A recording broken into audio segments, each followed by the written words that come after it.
Welcome back to Shadow Keepers, where we step into the dark corners of history, myth, and the unseen. I'm Lee. And I'm Bea. Tonight we're talking about that strange, silent time of night when the world feels just a little off balance, the witching hour. You've heard the phrase before, maybe in a horror movie or whispered by someone who swears something knocked on their window at 3 a.m. But what is the witching hour, really? That's what we're digging into tonight. Its origins, the folklore behind it, and why this 1 hour has haunted people for centuries.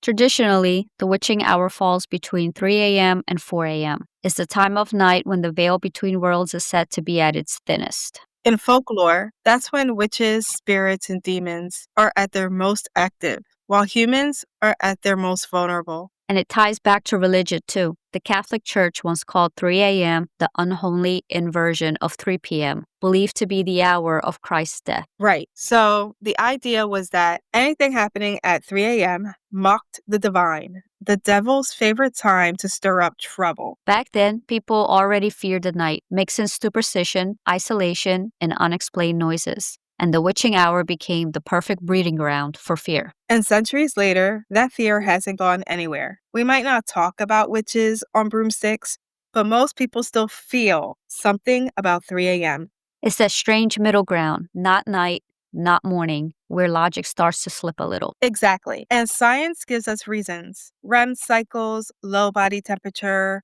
cortisol dips. But when the house creaks and your cat stares into the dark corners of your room, or your dog, it's hard to feel scientific. Yeah, the witching hour still makes even the skeptics a little uneasy. And I think that's the power of it. Whether you see it as supernatural or psychological, it's the moment when the world feels off. Like reality itself takes a breath and something else exhales.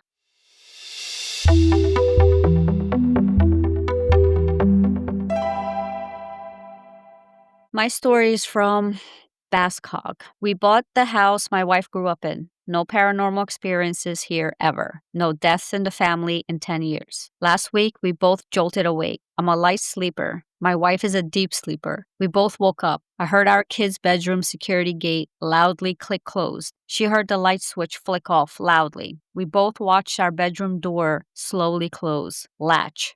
The door handle turn. Unlatch and open again to an empty hallway. I ran and checked on the kids. Both are fine. Checked the entire house, completely empty. My wife and I shared nothing with each other. To get an objective understanding of what happened, we both typed out what we experienced on our phones without speaking about anything. Our stories were an exact match except the interpretation of the sound that woke us up.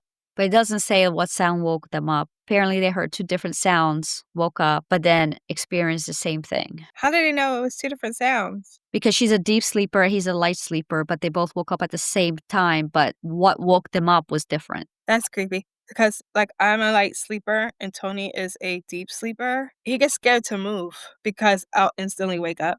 Everything freaks me out. Yeah, but then you see your bedroom door slowly close. No, no, Then no. you hear it Well, latch, then unlatch, then open again. That's freaky. see, And it's not even the kids. I sleep with my door closed, period. I don't know how people can sleep with their doors open. I I sleep just, with my door closed only because I don't like any light coming into the room. it got But nothing to do with even if your door was closed, you would see it open. Mm, And then you run out to see, oh, maybe it's my kid or something, and everybody's in their rooms, everybody's yeah, sleeping. yeah. That's freaky. I know that's, why a lot of people sleep with their door open is for their kids. Mhm. Like, my mom always slept with her door open. I still don't. Listen, they got hands, they can open the door, but I don't know if I would be able to go back to sleep, or I would have to turn all the lights on and then go back to sleep. I don't know if that means anything, but, all right, my story is from PTL Writing, Creepy Music in the Middle of the Night. Hello. This event took place in November of 2015. I woke in the middle of the night, unsure of what had woken me up. I did not immediately hear anything. I didn't recall having a nightmare or anything like that. I was wide awake, so I got out of bed, careful not to wake my wife, and walked out into the hall. I checked on my kids' rooms and made sure that they were all sound asleep. which they were. Standing at the top of the stairs, I heard something coming from downstairs. I peered down into the darkness as I tried to hear more clearly. I could not tell what the sound was, so I crept down the stairs, trying to be as quiet as I could. The sound grew louder. At the bottom of the stairs, I turned and went down the hall and into the kitchen. The sound was quite loud at this point. It was coming from the family room to the left. By the time I got to the edge of the family room, the sounds were so loud that they hurt my ears. I walked into the family room and found the source of the noise. Between two chairs was a small turquoise end table, and on the bottom shelf of that end table was a small Hello Kitty boombox, which belonged to my then 7-year-old daughter. The boombox was turned up full blast, and what was coming out of it was just horrible radio static. As I stood there, music started to come through the static. It was old Greek or Italian music. Probably would have seemed perfectly normal at either an Italian or Greek restaurant. But here in the dark, in the middle of the night, it was terrifying. A couple notes. This little stereo does not have a remote or any digital touch controls. The volume and AM/FM radio seeker are both dials that have to be physically turned. The power control, which also allows you to designate CD, aux,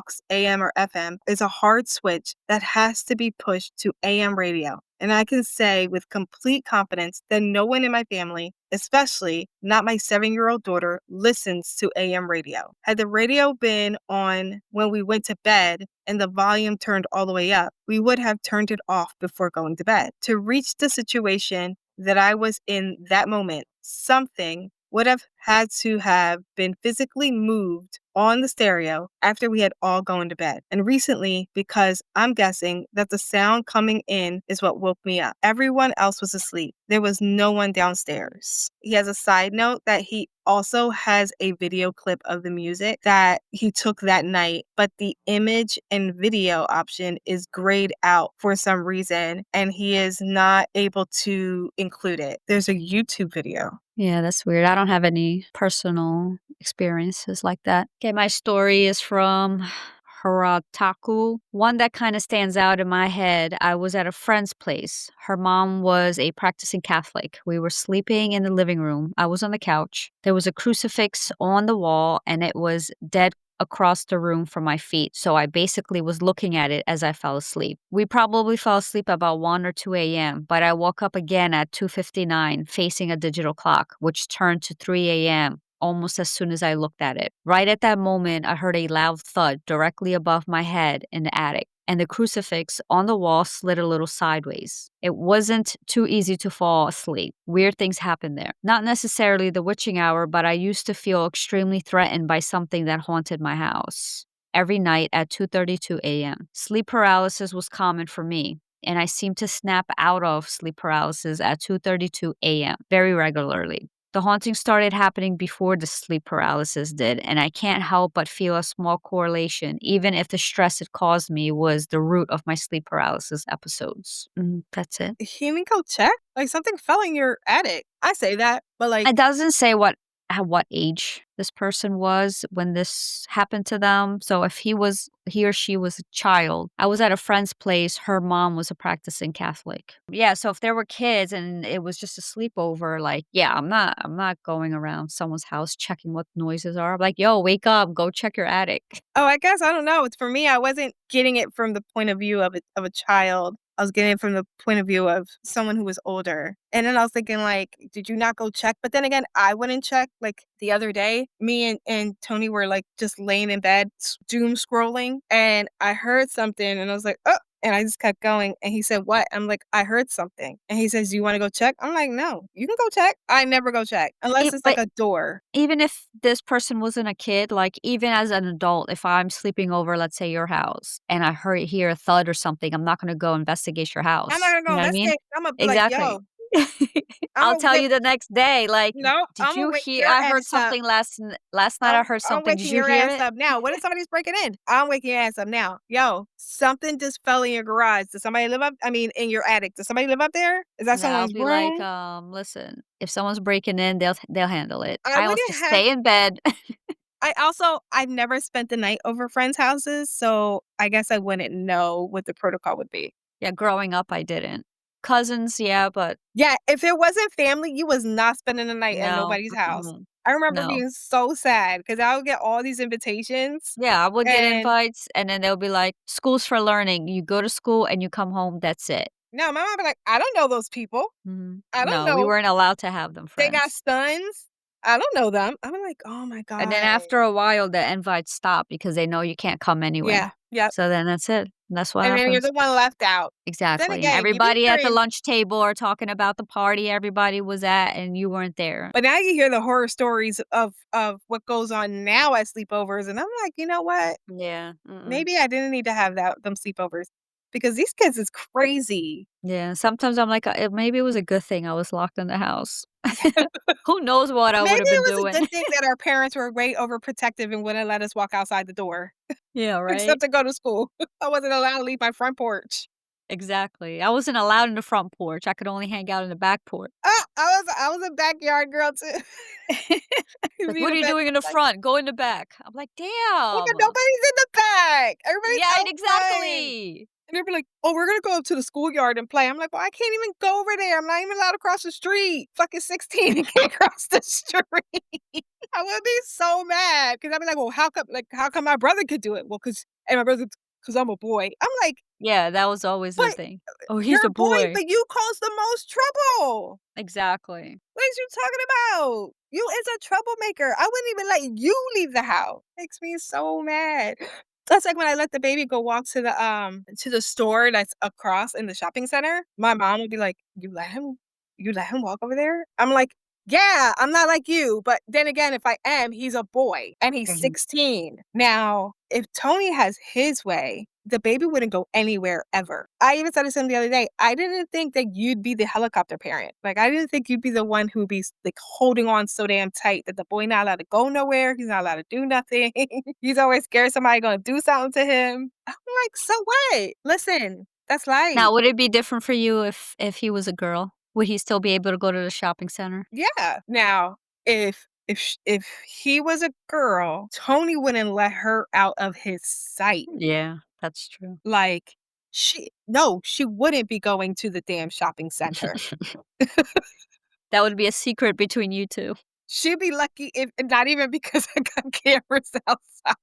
She'll be lucky she allowed to take her ass to school by herself. She'll be like, "No, I'll drive you." A mess. I know my mom tells me all the time, "You need a daughter." Every man needs a daughter so they can learn their lesson. Yeah, that's their punishment. Cause all the shit you said to them girls, all the shit you try to do to them girls is gonna come back on your daughter. I know, Tony says it too. He's like, "Man, I don't want no daughter. I don't want no daughter because then I gotta, because it's all gonna come back to him. Because then he's like, every boyfriend she gets, I already know what's in their mind, and it's gonna piss me Mhm. off." And I'm like, "So should you act like a better person?" Like, I don't understand. What is you talking about? You don't make no damn sense. Okay. It's just so funny because when it's sent from deleted, how come their post doesn't delete with them? Exactly, still there. But this one's from deleted. It says, "If I'm going to have nightmares, I will always have them between 3 and 4. I will always wake up from them exactly at 4. The most recent one will keep you up at night. Real life, my dog Ruby is barking at the door and wakes me up at midnight. I get up, locked and loaded, open the door. There's no one there. So I think maybe she just has to pee. She won't go outside. Whatever. I go back to sleep. 2 a.m., she's barking more aggressively now. This time I get up, I swing open the door, ready to shoot a crackhead in the face. Nothing. No one's there. Then I look over and notice that my roommate's dog is lying stiffly, not moving at all, in exactly the same position as the first time I opened the door. He stayed in the kennel at night when my roommate was out of town. She was that night. So now it's just after 2. Ruby is in a fuss, and I can't figure out why. And my roommate's dog is being extra. He's a little puppy. You'd think he would be up and barking with my dog, who also never barks unless it's a, "Hey, you gotta come kill this thing." She is a trained hunting dog, and the last time she barked like this, she was telling me a coyote was visiting. I take all of her barks seriously, so I dismiss it all and go back to sleep. Dreams start. I'm in my apartment, and there's this beat up looking teenage girl who comes into my bedroom. She's got one of my roommate's decorative kitchen knives, and she starts to attack me. I get the knife away from her, and she vanishes. I'm now clearing rooms looking for her. Can't find her anywhere. Sit down on the couch, and she walks into the living room with a new, different knife from the set. Fight is on. Get the knife away, and she vanishes. I go back to clearing rooms, don't find her, walk back into the living room, and there she is with another different knife from the same set. Fight is on. This time, it's more difficult. When I finally get the knife away from her,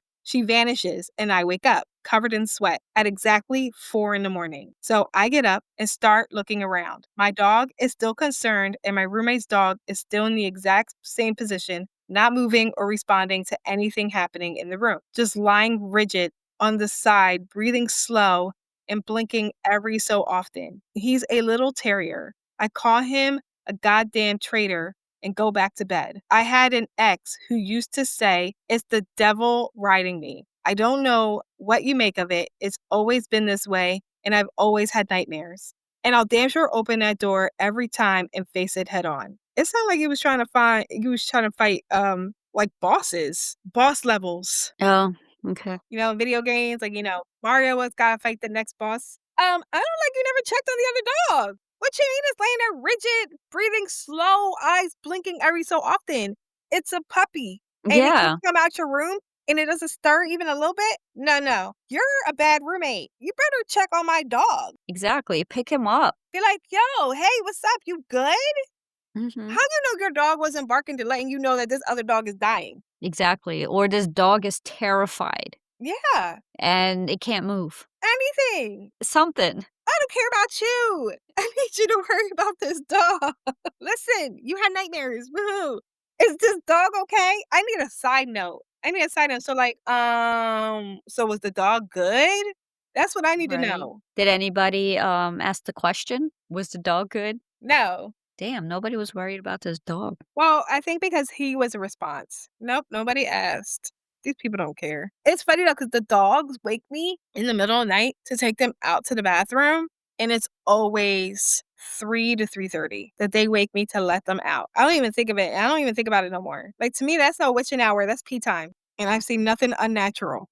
So my story is also from Deleted. I was staying alone in a hotel and had a horrible nightmare about a demon. I never dream about demons. I woke up and the room was freezing. I could feel someone sitting in the desk chair, staring at me. Exactly 3 a.m. Scariest experience of my life. Turned on the light after getting up, the courage to move, and nobody was there. It probably was a demon. Like, a demon visited you because the room was freezing. You dreamt it, and it was exactly 3 a.m. I think that was real. Well, I would think if a demon came, it'd be because it's hot. No, see, my hell is freezing cold. My hell is being on top of a mountain on a fucking blizzard, and it's fucking freezing cold. Bruh, did That's you my hear hell. about the 1,000 people who are stuck up on Mount Everest? No, I don't really watch the news. I don't either, but, I saw a video and it popped up as, like, a reaction. 1,000 people stuck on Mount Everest, That's my hell. which is an optional thing to do. Yeah, like you decided You with got your up own will and to do paid that. because Mhm. apparently it's not even cheap. You got up, you paid to go walk this big ass mountain with 999 other people, and now y'all stuck. I mean, What they knew the y'all eating? consequences. Where you sleeping? Where you going to the bathroom? What are Y'all you wear eating? diapers? No, see, I got too many questions. All right, this one is from XXIOXXIOM Spunk. 2 nights ago, I couldn't sleep, so the dogs and I were hanging out on the couch watching TV. Around 2:30, I started seeing shadows move from the kitchen to the room I was in. This is not totally abnormal lately, as I've been paranormal investigating a bit these last 2 months. And either my family that have passed are here protecting me, or things really like to follow me home. I sage safely and have Palo Santo. Regardless, it doesn't feel threatening. So I try not to freak out anymore until the other night. The shadows moved off and on until about 4 a.m. Begrudgingly still awake at 4:48, I had muted my show to read something on Reddit when I heard what sounded like a huge plastic bag being dragged in the closet for about 3 seconds, 6 feet from where I was laying. I froze. I can deal with shadows, but moving objects? Oh, hell no. I finally got up the courage to start videoing and checking it out. Sure enough, there was a plastic bag in the closet, but I know it hadn't fallen off anything. Checked for rodents, pests, nothing. I also watched the video multiple times and there were no orbs or anything apparent. It's been pretty quiet, aesthetics and otherwise, ever since, but I for sure slept with my salt lamp on that night. Tonight's probably round two for good measure. I don't check for noises. I'm good. But weren't you the one that just said, if you hear thump, you're gonna wake the people up to see if the house is being broken into, and That's then from you an don't check? attic. I'm not checking the closet. Someone could be hiding in there. He been there the whole night. There's And some he said he crazy didn't hear a people. thump. He said he sounded like a bag rustling. That bag can rustle all night long. I'll check you in the morning. But if I hear a thump in a room above me and there should be nobody in that room, I don't know. That's different. I I don't don't know. know, I a contradict bag myself a rustling lot. could be somebody rustling the bags, getting something in there, like weapons or something. When it comes to checking, not checking, I contradict myself a lot. You know what I'm saying? As long as I got a weapon, I'll check it all out. Well, I sleep with earplugs, so I probably wouldn't hear anything. I'll be Damn, dead. somebody can just walk up If to you and somebody kill you? yeah, mhm, yep. That's crazy. Hi, girl needs her sleep. Okay, this is from deleted. For maybe a month, I would wake up at least once or twice a week at around 3 from nightmares. A few weird things happened during that month. One time, I had been listening to Death Grips before I fell asleep. I turned the music off and went to sleep at around 12 a.m. I woke up to the sound of inanimate sensation blasting at full volume from my phone. I hadn't touched my phone all night as it was on my nightstand. If you listen to the beginning of that song, you realize how terrified I was. Also, the first time I ever had sleep paralysis was the last night I woke up at 3. I woke up and my room was bathed in a red, flickering light. I felt like I was being watched from all sides. I shut my eyes and forced myself to sleep, which worked. And surely enough, when I woke up fully, I looked at my phone and it was 3 on the dot. So I don't know what Death Grips is. I don't know what that song Inanimate Sensation is, I don't know either. but it must be terrifying if there's I'll believe them. If they say it's terrifying, it's terrifying. But, I mean, maybe that song did, like, trigger a nightmare or something. I don't know, cause like, sometimes they say people put stuff in their music, and I think, music can be very powerful, especially if you're someone who is writing the song, because 'cause you're putting your own emotion, experience, energy into a song, and I do believe every song probably has a part of the people that create it, so I think it could become very powerful in a way.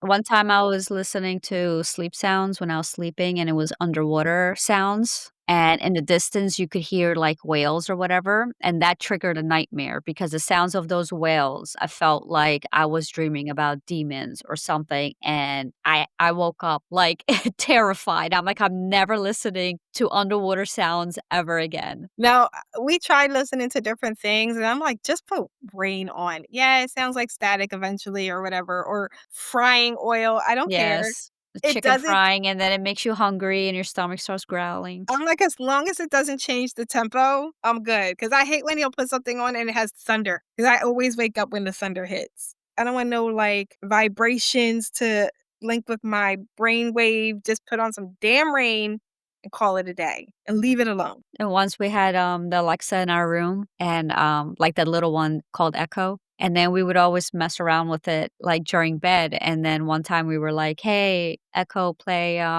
whale sounds." And after a while, it sounds like the whales sound like people falling off buildings, like, you know how you fall off a building, you're like, "Ah," like, while you're falling?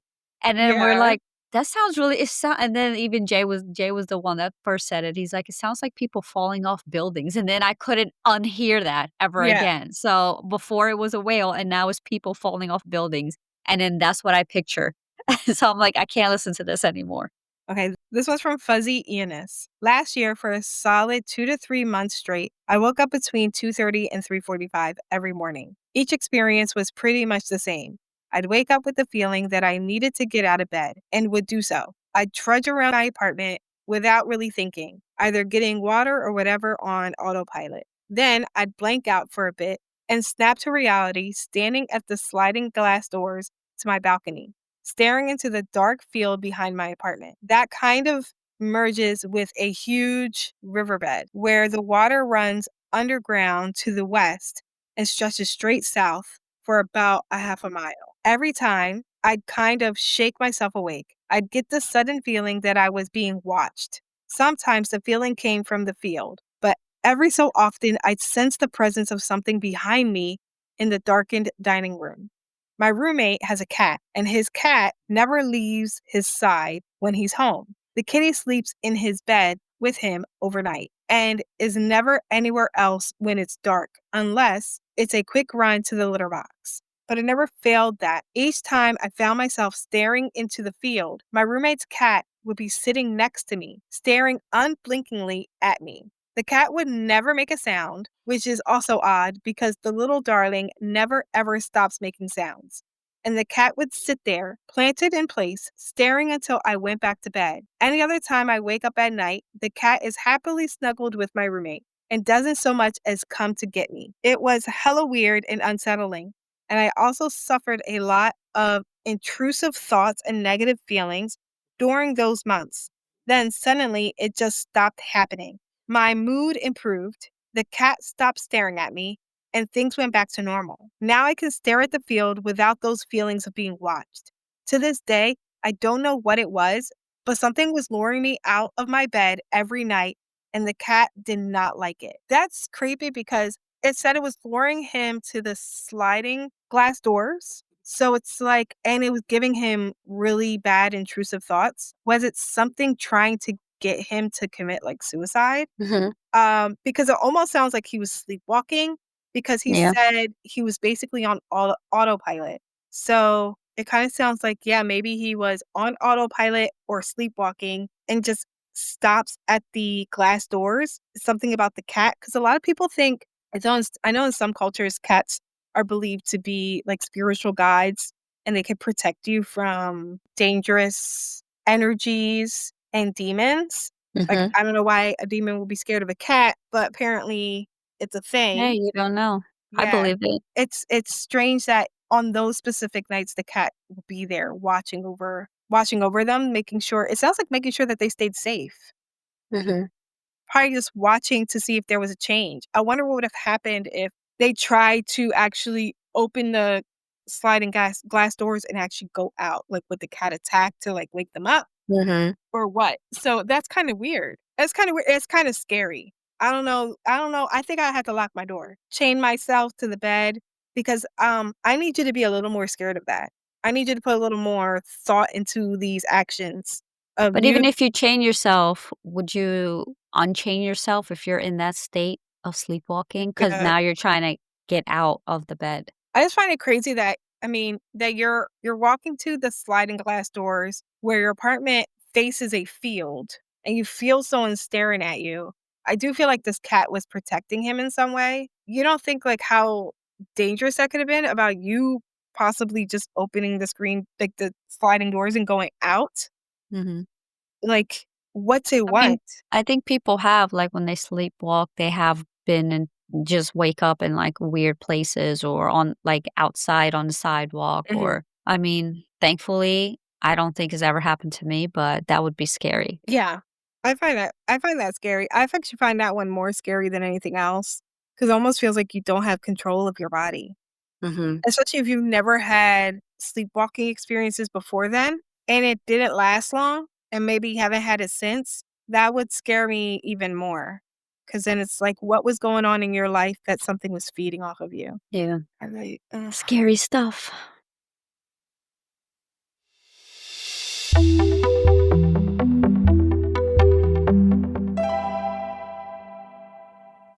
Okay. Tonight, I want to pull a tarot card to see what energy lingers in the witching hour. Tonight's card is the Queen of Wands reversed, which means impulsiveness, haste, ruthless, high expectations. The Queen of Wands reversed shows you have reached a place of self respect and confidence.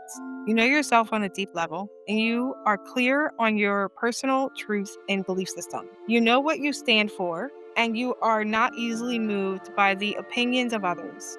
You have also defined what success means to you, even if it differs from others' definition.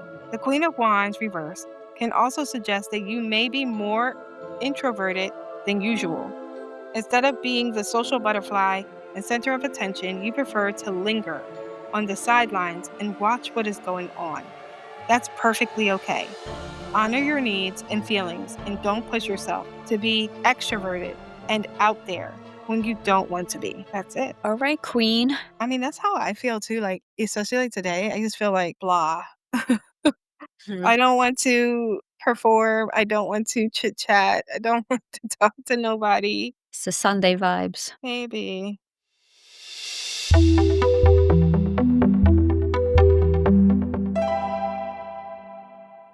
That was the witching hour, a time between worlds where superstition and experience blur together. If you've ever had a strange experience during the witching hour, send it to us. We'd love to feature your story in an upcoming episode. Until next time, keep your phones close and your energy strong. And make sure to stay vigilant, stay awake, stay aware of the shadows that follow, because not all shadows are harmless. Bye. Bye. Stay tuned for next week's special episode coming out on Friday, the 31st, on Halloween, about Halloween murders. Yay. I don't know if that's a yay. If you like That, Halloween murders, that was wild.